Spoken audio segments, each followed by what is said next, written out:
And then after many years, we realized that this thing had no name, no? It was just activist, I don't know, bottom-up urbanism, tactical urbanism, and so on. But we knew that there was something there on the connection between community, amateur, generalists, architects, planners, and so on. And then at a certain point, we realized that was in the USA called placemaking. And there were some really, really, really cool people involved on that, and we wanted to learn from them. And here I am. Thank you so much for listening to Urbanistica podcast.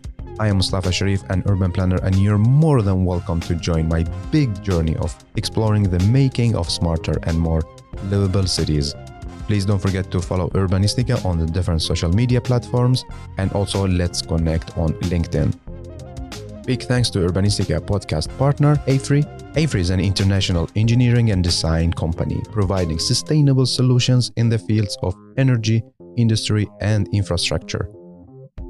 Are you ready for a new episode? Let's go for it.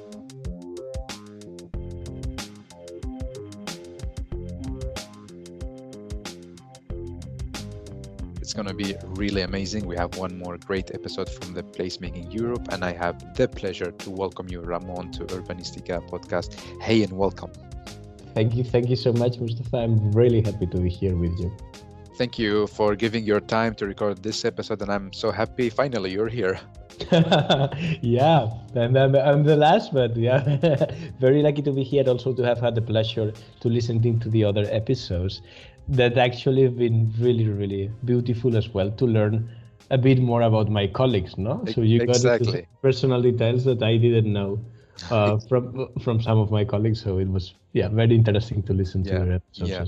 It was also for me very interesting to do the interview, to explore more about what they do. And to all the listeners, Ramon and Marta were planning all these sessions. So I'm really happy that finally I got Ramon to the podcast. So Ramon, you gonna be our storyteller for this episode. Everyone wants to know about you. So tell us about yourself. How would you like to introduce yourself, and what are you passionate about? I'd say I'm mostly passionate about people and places. So I think in every place where there is a decent amount of people and enough diversity of things happening, there is something to get passionate about. No, so you sometimes there are these kind of discussions that which is your favorite place, which is your favorite city, and so on. And with my experience, I didn't find a place yet that had not enough reasons to make me passionate about it. And obviously that's also linked to things to improve and so on. No, I'm not saying that everything is perfect at all, which is not. But when there is cities, when there is places, when there is density, and when there's diversity, for sure there is a reason to get passionate about. Yeah, and tell us about Ramon, the guy with a passion for cities, for people. Tell us about you. Who's Ramon? Yeah, I'm actually I'm talking to you from Valencia.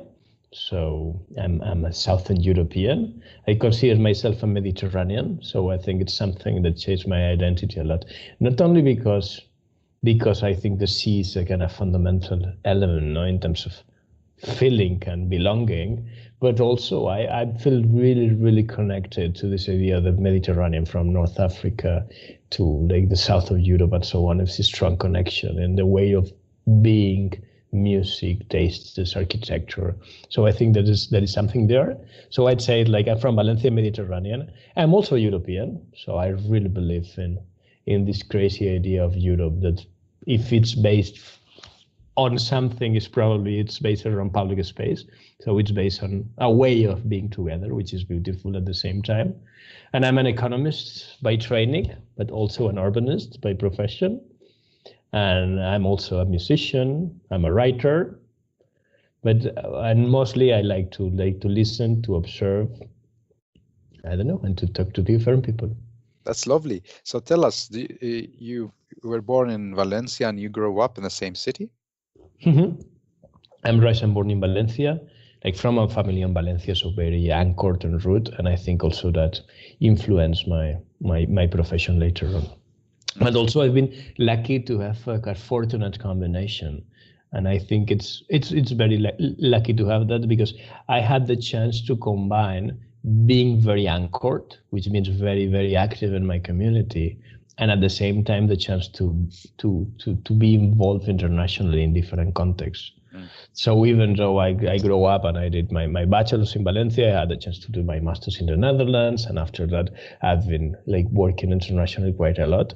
But I think this combination of having kind of my head in the world and my feet deeply anchored in the earth that made me grow up, I think, yeah, I don't know, it's something cool. Even though anchorage can be constructed as well, and I tend to love and become like, that would be for another discussion. But it made me think that now that I'm saying that, in this particular case, it's very explicit, no? But somehow it's relatively easy to feel that you belong into a place, even though it's very complex to feel that you'll belong to a nation that is not yours. But it's easy to belong to a city that is not yours, and that's also, I don't know. It's very, very. It's an asset, no, for the kind of work that we do. Yeah, it's also very interesting reflection you do about your journey. Tell me, what did you study in your bachelor and then in the master? Because you mentioned you're economist. I'm interested now to know what did you study? Yeah, I did economics, so pure economics. Neoclassical economics, basically, so the kind of mainstream economics that it's been challenged lately, luckily enough. And then I got more and more interested in non-mainstream economics, and I end up specializing somehow in urban economics, and also that's because of a combination of intuition and randomness. And the randomness was that I was lucky enough to end up doing urban economics as a course, and the lecture was great. Wow! So it was fantastic, no? And he was Josep Sorribes, a guy that I'm still working with. So he was kind of my mentor, no, in all of this. And he used to be the chief of cabinet of the mayor of Valencia during the 80s, probably the best mayor that we have had in the history of Valencia. And also I studied in a very specific moment, no, where a lot of people wasn't very happy about the development of the city, because like we had let's say mayor for more than 20 years with a very kind of neoliberal orientation, a bunch of public investment towards creating growth in real estate, tourism, so on, and didn't work very well. So I had a lecturer that suddenly he was experienced in something that I was thinking that was much better.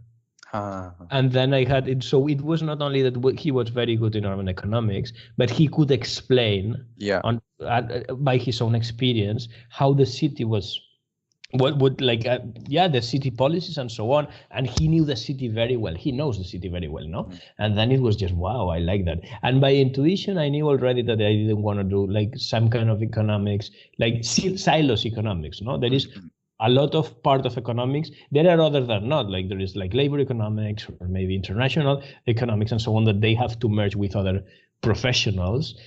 And that's like I knew that I wanted that. I didn't want to be only surrounded by economics. And then I found this lecturer, and I thought, wow, that's great. Cities. It's a life changing. Exactly. Lecture. And this guy just at the end of the course, like he called me to his office and he said, why don't you work with me a bit? And I said, okay, why not? And I started working with him as a research assistant and doing different projects, and it was fantastic. And because of that, I decided to specialize a bit, but without going that far away from economics. So I did my master's in economics and geography at Utrecht University. That's lovely. You know, to be honest, I thought you're like an urban planner or something related to architecture and placemaking. You're really passionate about. No, I'm actually a proud economist as well. I think there are some tools that even I like to challenge mainstream economics. I think that there are some tools that are interesting, and I think we economists are good allies in placemaking and urban development in general. But at the same time, it's true that professionally I work. I guess my work it's more like the work of an urbanist, no? Similar like what Levente was saying the other day, no? Exactly. So, but Ramon, tell me in this journey, when did your story with placemaking start? Actually, as many as many colleagues in the network, I was involved in placemaking without calling it placemaking. And obviously, in intellectual terms, I was influenced by some of the influence that's already influenced the placemaking movement in America, especially Jane Jacobs, which has been fundamental for my intellectual growth, not only because her knowledge of cities in the life and death, but especially about her knowledge in economics. I think like her 2 books on economics are something that everyone has to read. They're very, very good, no? So also I got this, I read Death and Life, but then I read The Economy of Cities and Cities, the Wealth of Nations, and it was just this click, no? So understanding the mistakes, it is, The Economy of Cities, it's a bit similar to what it is the Donut economics today. No, so like the starting of the book, it's a deep criticism of what didn't work in economics. So Jane Jacobs did the same in the 60s, very good quality. So that's obviously one of the, like the placemaking movement is coming from there. So intellectually there is one connection, but then there is other connection that is much more individual, I guess, or practical. And I think is shared by some of the colleagues of the network, especially in Southern Europe.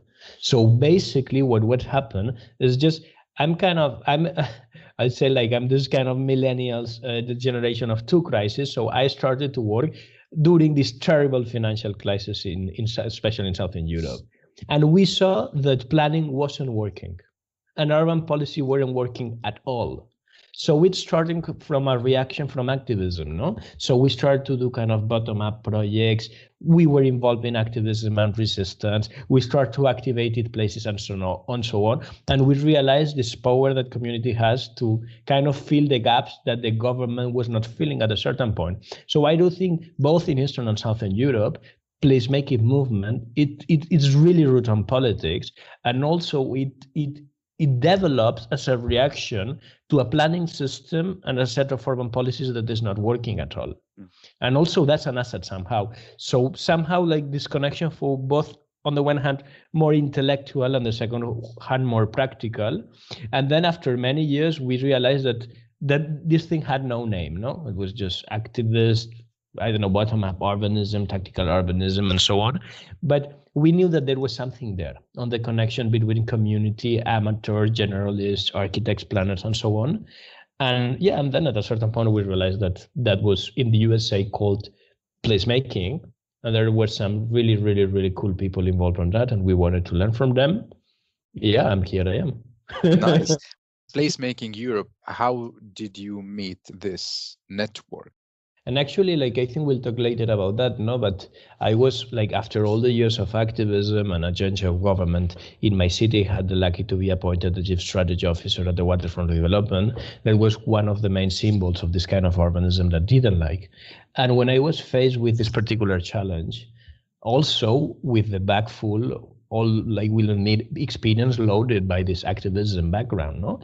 So I'd say, okay, how can we develop a large-scale place with the same principles of this community urbanism that I was used to do? And obviously, in the first check of reference, then PPS came, no? Project for Public Space, that at that moment, they were already doing an amazing work about innovation districts and placemaking, where they know cultural formative placemaking and so on. And that was one thing, no? Because on the past, I've been involved with many of the members of Placemaking Europe. I knew Jeroen, I knew who Charlotte was, I knew Levette and so on. But we didn't call it placemaking yet. So what happened is just, I think this is quite a beautiful story actually, because I remember I was appointed at my work in May 1st of May 2016, and just 1 year later, we drafted something that was more or less a placemaking strategy for developing the waterfront in Valencia, La Marina de València. And I gave my parents as a present a trip to New York, because it was the first time for them to fly overseas away from Europe. And we were in New York, like very happy as a family. And I thought, wow, I would love to meet these PPS guys. And in a really humble way, I dropped an email to Ethan. I asked if he could meet, and he said yes. And we went to a Polish restaurant to have lunch. And I remember I was just even a bit nervous. And I brought him a brochure about the strategy that I draft, and I was telling him, it was in Spanish, not even translated to English, and I was saying, look, here it says that, like, in the strategy we are mentioning some reference, and there is this work of Project for Public Space that set up like 9 steps to create a great waterfront, and we are using that.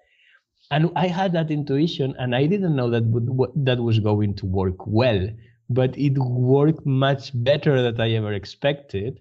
And a year and a half later, I was hosting Placemaking Week Europe in Waterfront in Valencia.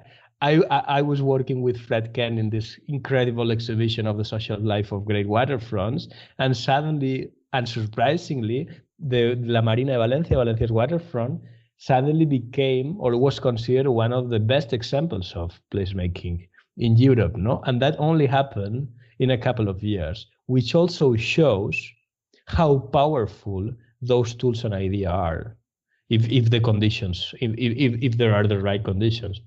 And in between, of course, a lot of things happen, because after that meeting with Ethan told me, why don't you come to Placemaking Week Europe Amsterdam?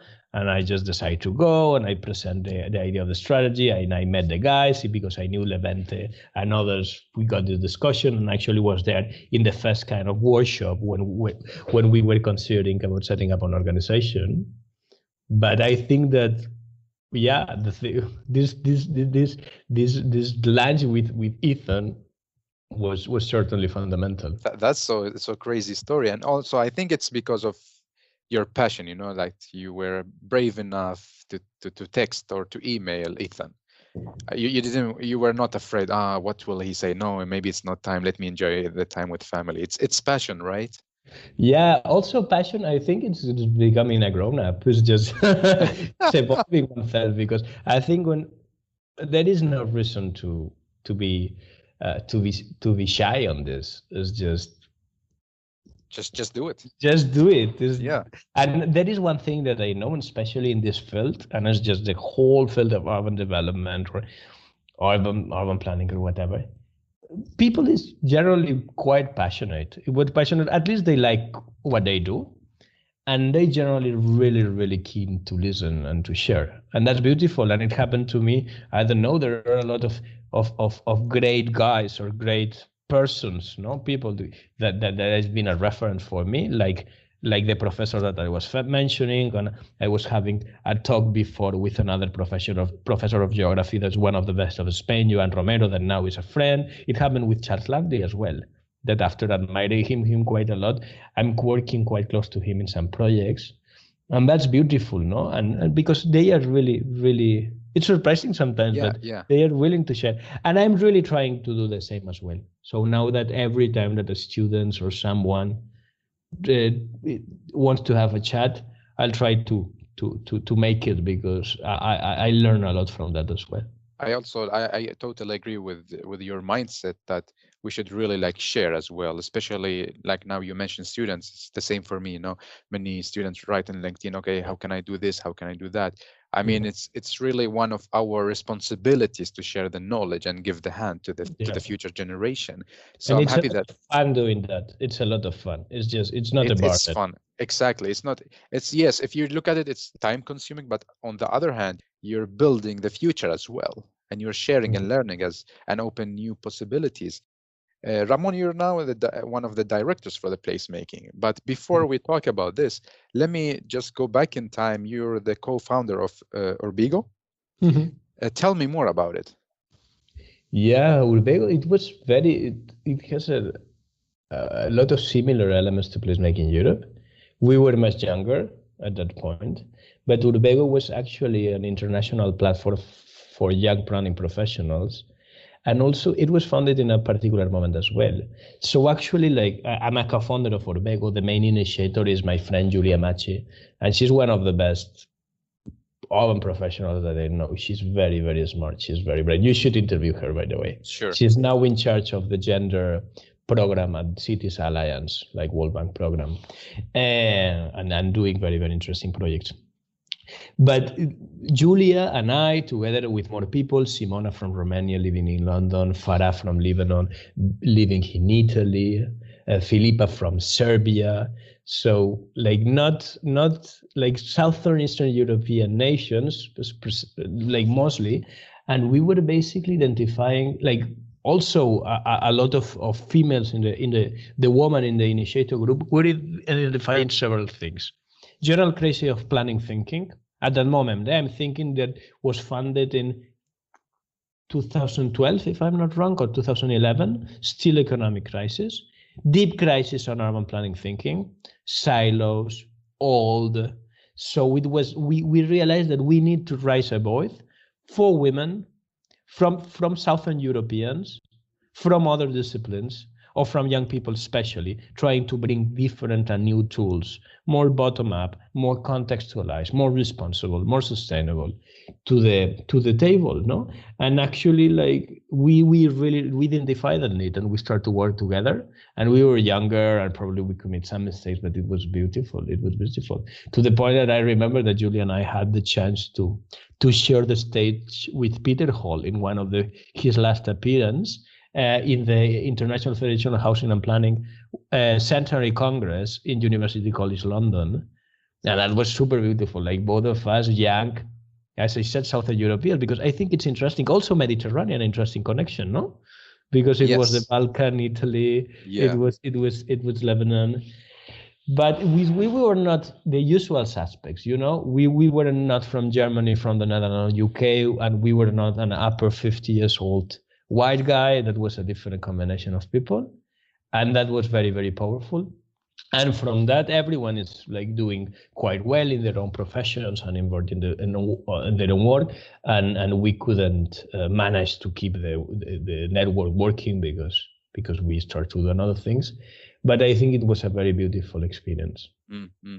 And lately you were appointed as a chief for the strategy officer of La Marina de València. I hear a lot about it. I read a lot about it. It's very, how to say, a successful project. Tell me more about it. So basically, La Marina de València is the old harbor of Valencia. So the area of the public side of the port, basically. So it's a place of port-city interaction. Also, it was considered a symbol in the city because it was a failed urban development project. But a big failure because it was developed investing a big amount of money, in this case, €1 billion basically, to transform the old harbor, to host marinas and to host big events like Formula One, like America's Cup of Sailing, and with a strategy that was based in tourism and services and so on, and not really considering the needs of the neighborhoods and the city. And that totally failed, not only in human terms and social terms, but also especially in financial terms. So that institution got totally bankrupt. And as I said, it was not only that it was a bit far away from the city, obviously, because it's 6 kilometers far away from the city, but also what was more important is the distance was emotional. People were considering that this place was designed for them. They had nothing to do there. It was perceived to be very exclusive, even for some people, a symbol of mismanagement and poor urban policy. And in 2015, after almost 25 years of the same mayor, like a right-wing mayor, the new progressive mayor, which is back, like supported by different sort of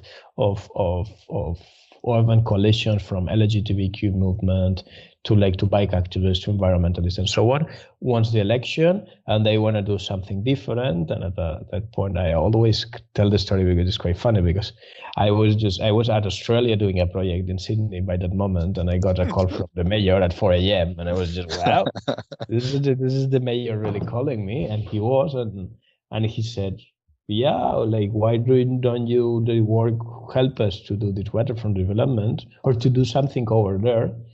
And it was not a clear kind of direction. It was not a clear request from the municipality at that point. They just wanted to just do it differently. Obviously, like the progressive claim were just to manage the resources better, to be more transparent, and to improve public spaces. But then we start to develop a strategy, understanding as well that the development on this place could solve many issues that the city needed.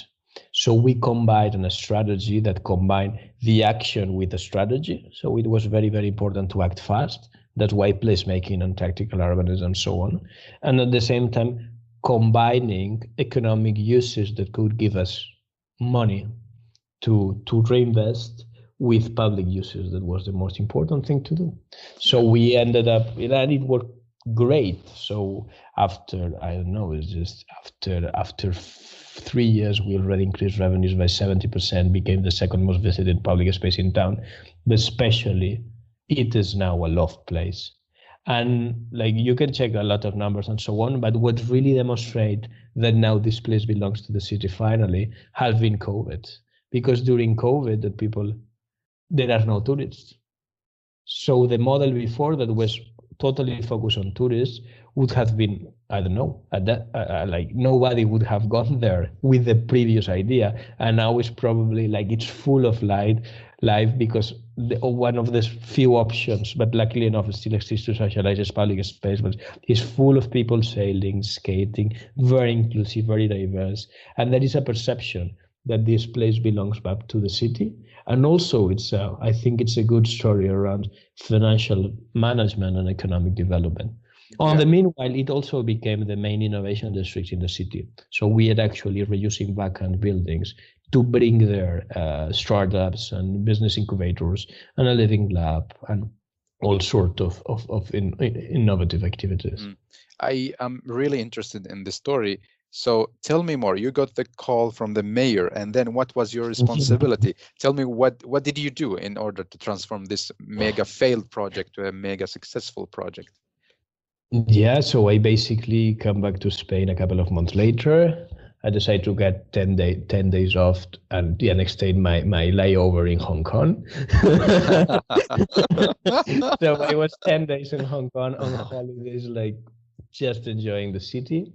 And then I went back to Valencia and started working at the waterfront. And my position was kind of in the kind of the hierarchy. It was the deputy CEO. So basically, I was number 2 in the organization. But that meant not only being responsible for strategy and finance, but also managing the human resources of an organization of around 90 people working there, and so on. So it's not something small, managing 800 berths, so places for boats, 1 million square meters of an area, and so on. So I had to do kind of the operational management of the organization next to rethinking the strategy and also rethinking the organization itself. But that will be a reason for another whole conversation. But there was a lot of work devoted to employees and organizational structure and so on, and trying to involve every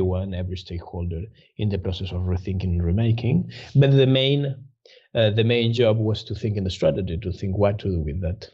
Yeah. So basically what we did is, we understood that we needed more funding and we needed more uses, and try to compatibilize both, start with small actions, try to visualize change, and align, as I said, the tactic with the strategy. Knew that we wanted to become, in that case, obviously, it came after talking to everyone. So we were 1 year talking to everyone, university, business people, neighborhood associations, activism, culture actors, and so on.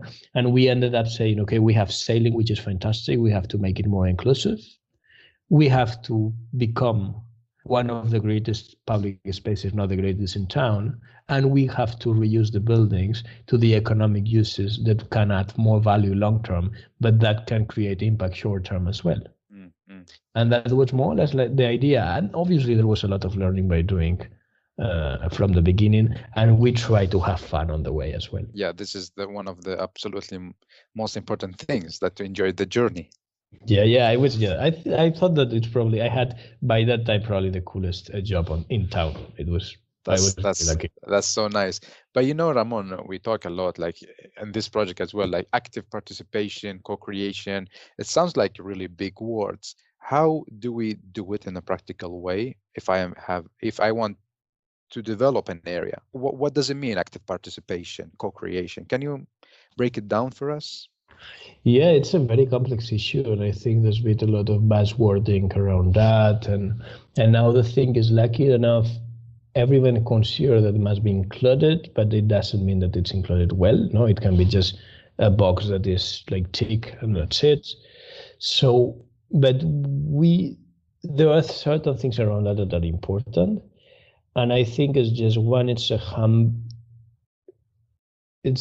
as professional being humble enough to have the curiosity to understand the place. And that means people's desires, dreams, but also ways of living and using and so on. And there is no professional that can have a full initial picture about that. And that means involving the people and understanding them. But a truly co-creation process also, I think it's really important to level kind of the play. So I'd say, and I think it's not co-creation. What I'm saying is what's not. So obviously we can define it, no? So it's like the collective construction of an outcome. But what does it mean to do it right? And obviously, like dropping a bunch of different people into a room, that's not co-creation. Listening to everyone is not co-creation, or is not enough to have co-creation. So we really have to channel the energy and the effort of people to certain goals, being humble enough to actually learn and to bring what they are doing to actual changes. Because if not, it's other thing. It's just consultancy, or it's pure communication, or just simply marketing, no? So which are the good points of that? It's obvious that it's more important to generate the framework for the good stuff to happen, to create it yourself, because you cannot anticipate anything. It's very, very important to develop, in a broadest possible sense, what is called the right to the city, the right of people to shape their environment. And that means understanding what as well to doing together. And there is also an element of acknowledge that institutions and professionals cannot do everything, cannot anticipate everything. And that's very important and a starting point. When that's acknowledged, it's very, very important to involve the ones that are going to use the place, that they'll feel it, that it's important to them. And that can be done in a different ways, like from workshoppings to surveys, to do fast stuff together, to place games. Like the methods and methodology are so different. But I'd say it's just those preconditions are necessary. And then like it's very important to level the kind of the stage, to allow everyone's contribution and do something meaningful with the rules of the games clear from the beginning, to avoid frustrations and I don't know, and outcomes that shouldn't be like that. But I insist, it's more, I can say, I know what is not co-creation. Yeah. You know? And bringing a bunch of people around the table is not co-creation. I understand it. Together is not co-creation. I think it's very important to consider that. But do you believe that this is possible to do it even if I have a limited budget as a municipality or as a city? What do you think? That might bring us to a longer discussion. But I think this kind of a limited budget excuse, it's a poor excuse. No, it's a very poor excuse, because sometimes it's used. No, we don't have the power anymore to react because I don't know, the power of the market, it's super strong and so on. And it's very diverse. Also depends on the country. No, the kind of competences that municipalities have or cities have are really different. But still, there is not. I think there is hardly a more powerful figure than a mayor is. Just to give you an example, no. So it's just it's a beautiful power. I mean, no, it's more it's more kind of a father or a mother than the president of the government. It's supposed to solve and react to close problems. I'm putting this example because I obviously don't believe in individual and super strong leadership. I think it's just has to be something collective. But I'm saying that because we shouldn't underestimate that power. We shouldn't underestimate the power of exemplarity that the public administration has. And even though there are sometimes not a lot of money, there's still generally a city owns, normally it's one of the biggest companies in one city. It has, I'd say, like a very important communicative asset. So if the municipality does something, It has a strong influence in the media and so on. It still owns some of the most important assets in town, obviously, in terms of buildings and social infrastructure and so on. And normally it has also a monopoly around zoning codes and permits and so on. So only with that, and next to all the policies that they are able to do, it is super powerful. So don't trust anyone that says like it's a budget problem, because obviously they can be, but that I'd say again that it's a poor excuse. And I'd say like talking is generally cheap. Building I don't know, a tunnel or a tram, that's not cheap. But talking is generally cheap. And I'd say like generally it would be great if we invest more in talking and less in building in bricks, no? And I think there is a general problem of policies around the world. There is an overestimation of the power of infrastructure and buildings, and we don't talk enough about software, about people, dreams, desires, and uses, and about org governance. And what if, I don't know, in the case of La Marina, €1 billion investment without almost any thinking about the long-term uses of that area after Formula One and America's Cup. And there is actually one idea that we have in Placemaking Europe, that we say, what if we invest 10% of the money for infrastructure and public works into placemaking, into doing activities with the community, into understanding, into co-creating, into learning together. And I'm really sure, but that's an intuition now, but I'm really sure that would eventually save a lot of money long term. Mm-hmm. So limited budget is just an excuse. It is sure. It is a bit of an excuse. Mm-hmm. And I'm not saying, and I'm not underestimating as well the problems that some cities face in budgetary reasons, but it's not the excuse to do nothing. Mm-hmm.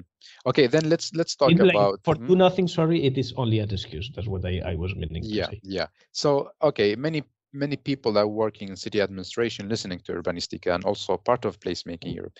Tell me how to start this co-creation. I think like there are two ways to start, and probably they have to be done together. One is to be honest enough about what they are willing, the why, no? So which is the why of doing what, no? So because I think there are a lot of inertia in urban projects as well. So without any deep thinking, no, things keep going, and so understanding is okay. I want to develop that square, for instance, to the example of the train station of an area. Why, and understanding why in a broad sense, not to try to divide the challenge into pieces. And then I say there is no harm in spending time there. So a direct observation, but I mean like leaving the space that is willing to be transformed, that's fundamental. And then listen. So that would be the 3 stars: understanding the why, being there, and listen to the people that is around. Yes. So do you still work as a chief strategy officer at La Marina de València? No, not anymore. I left my job on June 15 because I thought that it had to come to an end. So actually my duty to write the strategy and change kind of the trajectory of the place was done already. And I really wanted to focus on the strategic part instead of the managing part, and bring my experience and especially learn from other cities and areas that could apply the same time kind of approach. And actually, despite of the situation, I'm really happy with the move. Not only because I'm having the chance, or one of my duties, to be director at Placemaking Europe, but also because all the other projects I'm involved in now. Yeah. So now you're one of the directors in this great Placemaking Europe. Tell me about what are your responsibilities, and then we're going to talk about what's going to happen in 2021. So tell me first about your position. Yeah. So basically, like Placemaking Europe started as a flexible kind of network, very based on passion and very powerful, but now we all thought like the most active members thought that it was a moment of professionalize the organization, to consolidate the structure and so on. So the board appointed 2 directors, Charlotte and I. I really love to work with Charlotte after the incredible work that Jeroen especially did as the main initiator of the organization. So basically we are in the moment of professionalizing the organization and making sure that, and that's linked what is going to happen in 2021, no? But making sure that we can be sustainable as an organization. And basically and broadly, Charlotte is taking care of network development, so means like fueling the energy and expanding the energy and the impact of the leaders and the people involved in the network. And I'm responsible of business development and the kind of the strategy to the other words. So it means communication and being present in the public debate, at the same time as building partnerships with different cities and organizations to develop the long term of the institution. Oh, I'm so happy that we have you two as a directors for the network, because we really need this passion, energy, and love. And so tell me, what's going to happen in 2021? Yeah, so I think like next to the professionalization of the organization, we are living a very particular moment. I think it doesn't need further explanation. No. But I think we realize that it's important that placemaking have a voice in the current debate about what's going to happen after COVID. It is true as well that I'd say that generally didn't learn much after the 2008 crisis, especially on the European perspectives, where we cannot commit that mistakes anymore. So we are focusing like particularly on understanding how placemaking and placemakers can be a relevant actor and can help in this transformation and recovery in this particular situation, where obviously common and public space are going to be central, have to be central. And generally we are like having, and I'm particularly very obsessed on the idea of scaling up the principles of placemaking to citywide or long-term strategy as well, no? So how can we expand the impact of what we do? How do we align it with long-term situations? And basically, yeah, how can we shape together better cities as well long-term, no? So with these 2 ideas, we're working a lot, and I do really think that in this year we will have an important voice in this debate. It's like, how to say, it's very big mission, big goals. What we as a placemakers and the network can do in order to make this happen? I think the network is really involved already. You know, there are a bunch of working groups and people, they are working in their different areas of interest. For instance, like the kids area is super developed. Please let development is really developed. So we think it's more like our responsibility as directors to channel that energy into growing the impact. But I do think at the same time we can do stuff together, and one of the focus will be to this year, because of the conditions, there would be Placemaking Week Europe, but we will co-organize and together with the municipality, with Barcelona, with the city of Barcelona, an international conference which is going to be hybrid, which is going to be followed from different places around Europe, like creating some kind of communion, but without the privilege of traveling, obviously. Under the title of After COVID City, Public Space for Recovery, to discuss this precisely, which is the role of people and places to shape a better post-COVID world. I'm looking really very, very excited with that. Yeah, same here. So what else is going to happen, or what is on the agenda for 2021? Is there something clear as well? No, we are just enjoying the path. At the same time, I think we have a clear goal this year to co-organize this conference, and at the same time to keep building and make the network stronger. So that means partnerships with different cities, like the partnership that we have the city of Helsingborg. That means training, that means events. But basically, we'll be focusing like on the daily basis, obviously, but consolidating the network of leaders and individual placemakers, expanding the partnership with different cities and organizations, and being present in the debate around the after-COVID city, precisely organizing this conference. that looks very, very exciting. What do you think, Ramon, the challenges that we're going to face as placemaker or as a Placemaking Europe? What are the challenges you think? There are many challenges. And do you know what is beautiful about Placemaking Europe is that you probably can go to any city in Europe and you will have the content of a placemaker that is facing many challenges. And then going back, that's why I wasn't underestimating, there would be a challenge of funding. There is a big challenge about Main Street, commercial streets, and everything that happens in the ground floor in cities linked to the terrible economic crisis that probably will happen after that. I think the idea of the public is challenged at the same time, no? So it will be the way to go out. But at the same time, the challenge is to take advantage of the opportunity. Know what's happening with cities without extractive tourism, and how can we avoid the thing to go back? What's happening with cities that are rediscovering nature and sending less emissions to the air, to the greenhouse emissions to the air? So the challenge it's about trying to not lose the opportunity that this terrible situation is showing up for a positive transformation. That will be the main challenge.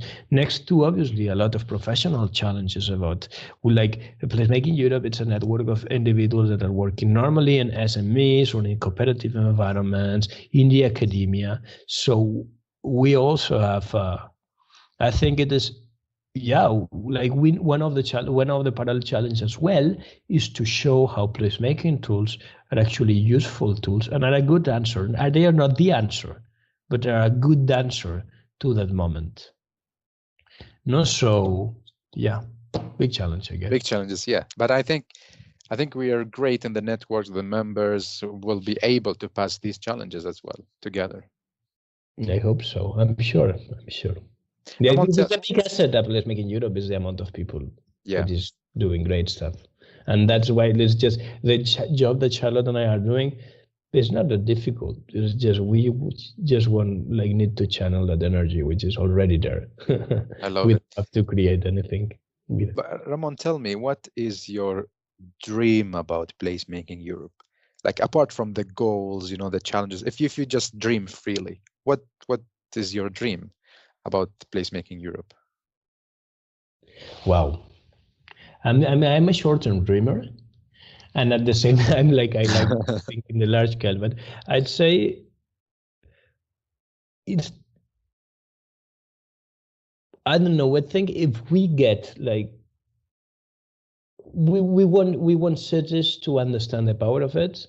So I'd say that they'd say, I don't have a dream, I have a mission. No more in kind of Mariana Mazzucato way. So obviously, my dream is make the network consolidate, a professional, blah, blah, blah, and so on. But I think the mission could be we should get in 2025 at least 20 cities in Europe that have placemaking part of their official budget, and they are applying this 10% rule. So my dream is that placemaking approach, participatory bottom-up, where the tactic is aligned to the strategy, place-led development, and so on, all set of tools are becoming mainstream in terms of they are part of they are used by different cities around Europe. That would be my mission. Well, I love it. A really interesting answer. Thank you. So Ramon, apart from placemaking network and all the jobs you have, if I ask you what is your favorite space, public space, and why? But I see I'm following your journey, and you're always close to the water. Yeah. Tell me, what's the secret? No, I think waterfronts are spaces of contestation generally. And they are very unique in terms of heritage and building and so on. But what I guess about waterfronts is that they are sometimes the symbol of the best, the example of the worst and the best. So waterfronts, despite being that unique and that related to the heritage and the memory of a place, are generally developed in a really poor way, copy-pasted from different cities around the world without any account from the context. So you see waterfront with marinas, cruise ship terminal, shopping mall, casino, and maybe a 5-star hotel, and that's it. No, they look sadly very similar. So what I saw in waterfronts, it was kind of, on the one hand, the example of what was wrong about urban development, at the same time still being spaces of great opportunities because they have a lot of vacant land and a lot of square meters that can be used differently, and also starting to be like some of the greatest examples of placemaking development or good urban participatory urban development are actually in waterfronts, no? So I see them as a big space of opportunity. And since I got the possibility of do that job at La Marina, I also became a board member of the International Network of Port Cities, and I've been really involved in that because I think they work, they actually, they kind of have all the problems and challenges and opportunities that we are talking. And I'm generally particularly really attracted by kind of this industrial areas that they're not generally like, I'm attracted by large scale, not overly designed areas, no? Those places that still allow for different flexible things to happen. And that's probably the reason. And then next to that, like, I'm really interested about like this overall discussion about the economic function of harbors and ports, about logistics, globalization, and so on. But basically, that's also linked to a debate around the role of infrastructure. And basically, we have to change our minds. I think too many times, big infrastructure, airports, ports, and so on, have been designed for the purpose of serving themselves and not serving the community and the cities where they were based. And it's important to change. And also linked about the placemaking obsession that I'm very part of that, to talk more about software and orgward, like people and organization, and less about infrastructure. And I do think that the way out of this new crisis will be more investment in people, less investment in buildings. I also agree with you that we really need to rethink the relationship between like what we build and the people and so on. It's going to be interesting to follow up the story of cities and if we're really going to change or keep doing what we used to do. I hope so. But it's very important, I don't know. We have to create the conditions for the places to be improved with things that we cannot predict.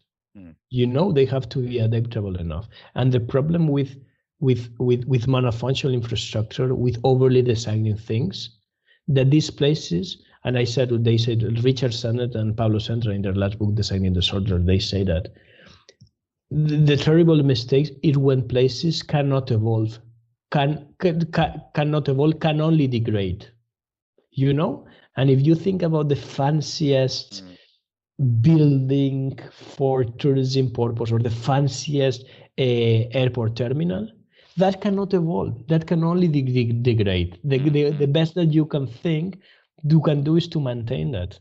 But what happened, like with this idea of Jane Jacobs, that new ideas need all buildings. There are certain areas that allow evolving, allow the change of usage. They can be home of things that, as I said, we cannot anticipate now. And I think we should focus in design and create the conditions to this to happen, this to happen. Yeah, really, really great message. So I'm also interested to know more about your hobbies, because you mentioned in the beginning music and so on. Tell us more about you. You have a rock band, right? Yeah, I've been playing music since I was 15 in different bands, really involved in the do-it-yourself and alternative kind of scene in Valencia. Yeah, I record many records, actually. I think 8, maybe. Wow. So we have been quite involved. You can find me on Spotify, actually. But yeah, always like coming from the punk scene and maybe getting more mild over the years. But always playing. And what is funny about that is that I understood that this kind of do-it-yourself or punk ethics really, really had a very important influence on my professional development as well. And I didn't know by that time. But it's even curious that, like, we were very lucky. My first band, like my first kind of important band, it's just a small band, but we still were lucky not to to record a couple of records when one of the greatest alternative labels in Spain. We were just playing in different festivals around the place, and I remember that we got all paid to record our first record in one of the most amazing studios, and we were there for 3 weeks. I think I was 18 or something like that, or 19. It was so cool.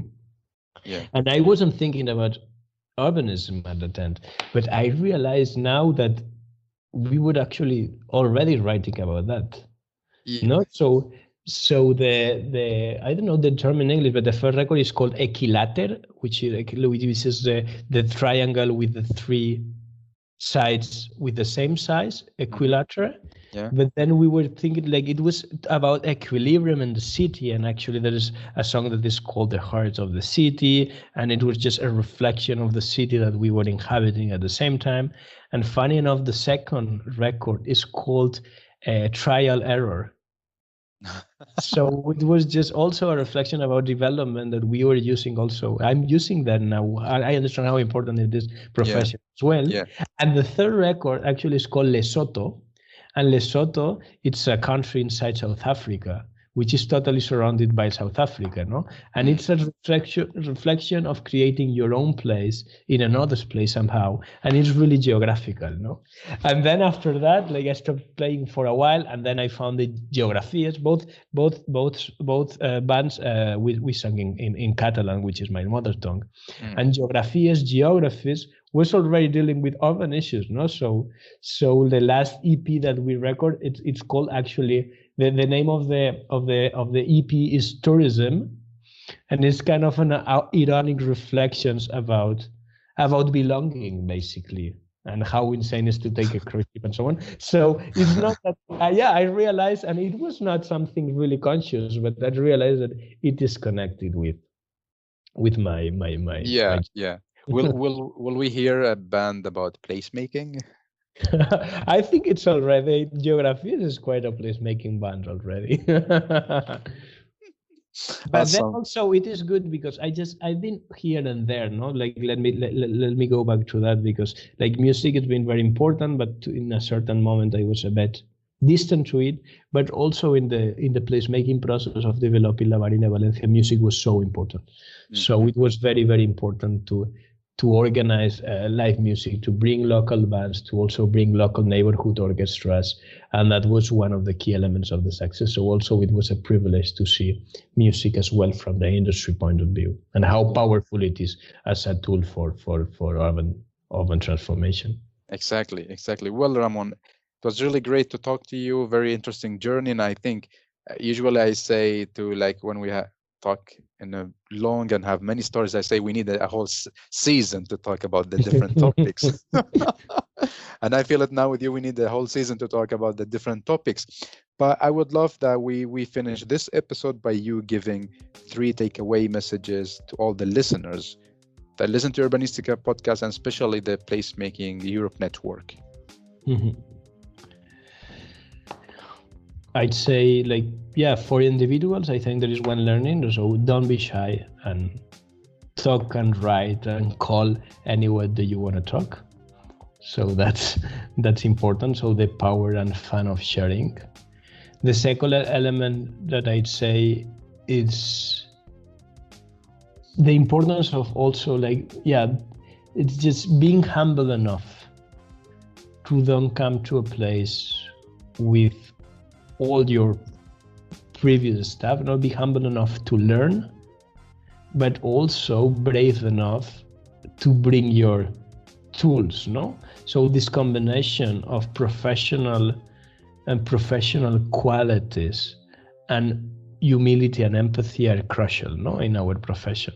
So I'd say, like, more sharing, more listening, more empathy, but also believe in what we are doing and the tools that we are playing. That will be my second message. And the third message, what I really believe, is how we cannot imagine yet how important it is that we understand that public space will be central and must to be central in this post-COVID moment. So I really hope that we as placemakers can raise our voice in this international, global national and local debate. Yeah, I hope so as well. And I would love that you ask us one question to reflect. When we listen to your episode, then this question, we will leave the episode with this question. So what will be the question for us? Yeah, I just suggest, maybe it's a suggestion, but a couple of questions. No, the first, like, reflect on your city and think about when the infrastructure wasn't enough. No, so think about this kind of project, this big project in the city, and try to assess it. So think about, okay, I have like this area development or this innovation district, and try to think about how this big development could serve as well the closer area and the city itself. No, how can we use infrastructure to help human beings, to help the users? Because what I like to make people think, and also that opens a new way of debate, but I do think that one of the main assets of placemaking is making compatible institutional economic centrality with social proximity. So the places of power, representation, and economic development should and can be at the same time interesting places for daily and normal activities. No, so I think it's like, think about the place in your city with the biggest amount of money investment and do a critical assessment about that. And then at the same time, think about a place that you enjoy to be there every day. And maybe it's not the place where you bring a tourist, but the one maybe because of the sandwich or because you buy flowers, and try to bridge both in your head. Imagine your favorite bakery in the middle of the innovation district of the cruise terminal in your city. And think about the tools to bridge your favorite small daily place with the biggest development in your city, and see what happens. That's so lovely. I will do that. This is very, very interesting. So thank you so much for the questions. And I want one hashtag from you to describe this episode. What will be your hashtag? I'd say, like, even though we talk about a lot of things, like, my hashtag for today would be placemaking for recovery. Nice. So thank you so much, Ramon, and hopefully see you again in a coming episode. And I wish you all the good luck with the projects you do and with everything you're gonna do. Thank you so much, and good luck to you too. And I hope we could have a conversation as well around after COVID City when we do the event in Barcelona. Yeah, thank you.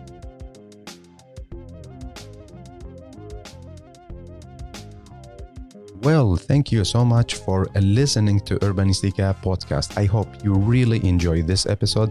You learned something new and also got inspired by the guest. Don't forget to share the episode on your social media and recommend it to people you think they are really interested in this topic. Thank you so much again for giving your valuable time to Urbanistica podcast. I am Mustafa Sharif. Keep up the good work. Keep loving cities.